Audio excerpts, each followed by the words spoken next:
আচ্ছা, একজন প্রধান বক্তা, একজন বক্তা কথায় কথা কাফের ফতুয়া দেয়। তার কাফের ফতুয়া দেওয়াটা কতটুকু যুক্তিযুক্ত? কোনো মুসলমানকে কাফের ফতুয়া দেওয়া যায় না, বুঝছেন? তবে যে বক্তা এভাবে কাফের কাফের বলে, ওনাকে আমি খুব ভালোবাসি। উনি একজন বড় আলেম।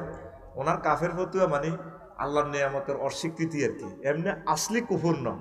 উনি হে উদ্দেশ্যে কয়, ওনারে তোরা ভালোবাসিস, আমি ওনাকে ভালোবাসি, আমি ওনার হায়াতে তাইয়্যিবা কামনা করি। সেঞ্চুর কে ইজ্ঞা আরো কাফের কই গেলেছি।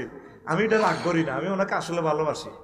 আমাদের বক্তাদের মাঝে জানি একজন বক্তা, দুর্ভাগ্য উনিও হ্যাঁ হ্যাঁ ভোটের না ভোটের পক্ষে ফতুয়া দিছি। বিবেক কোথায় থায় ওনার, আমি এটাই বুঝি না। কেমনে এত নষ্ট হয়ে যায় আর ভাইটা কইতে ইচ্ছেন না।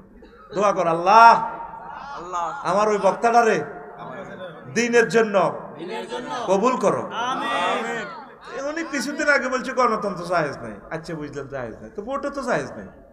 না ভোটেরলে কন কা ভাই, না ভোটেরলে কইলে ঠিক আছে 29 সালে নির্বাচন হইব, অন কোনো নির্বাচনের দরকার নাই, ঠিক নেই?